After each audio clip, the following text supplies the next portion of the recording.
Estamos de volta, né, com a nossa aula número 1 da revisão de língua portuguesa, né, do dia 6/4.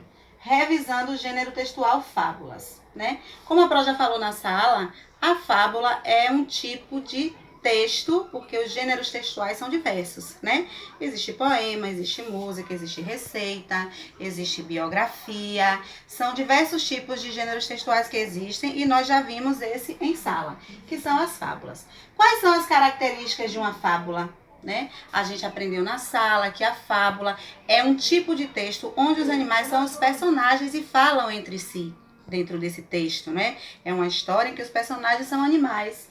Outra característica, né, marcante da fábula é a moral da história. O que é a moral da história? É o ensinamento e a lição que eu tirei daquele texto. Ao ler aquele texto, o que foi que eu aprendi, né? Então, as características de uma fábula são texto onde os animais falam, onde eles são os personagens, né? Ao final das fábulas possui moral da história, que é o ensinamento, a lição que eu aprendi com aquele texto, né? O que foi que eu aprendi? Nossa fábula do dia é a cigarra e a formiga, né? A fábula que nós vamos trabalhar hoje é essa aqui, ó, a cigarra e a formiga.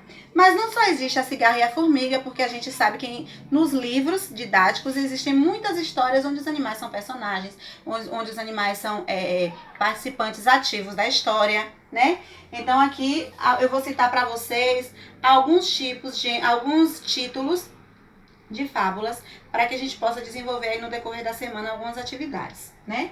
Então eu tenho como fábula a fábula do dia, e a leitura do dia hoje no livro de vocês, na página 66, vai ser a cigarra e a formiga, né? E a gente vai ver ainda aqui hoje qual é a lição que a gente tira desse texto.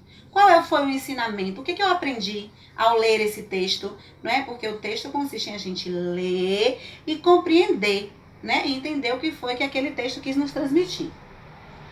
Então, outro título, né, de fábula é A Lebre e a Tartaruga. Temos também o rato do campo e o rato da cidade, né? Temos o leão e o rato. Temos a raposa e as uvas, né? E a nossa fábula do dia, lembrando mais uma vez, que é a cigarra e a formiga. Então agora a gente vai ver um pouquinho, vocês vão acompanhar aí no livro. Pega o livro de vocês aí de língua portuguesa, na página 66.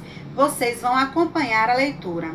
A leitura da fábula A Cigarra e a Formiga. O papai e a mamãe vão ajudar aí nessa leitura, para que vocês possam compreender e a gente entender qual é a moral da história, qual é o ensinamento, o que foi que eu aprendi com esse texto, né? Daqui a pouco a gente volta com A Cigarra e a Formiga.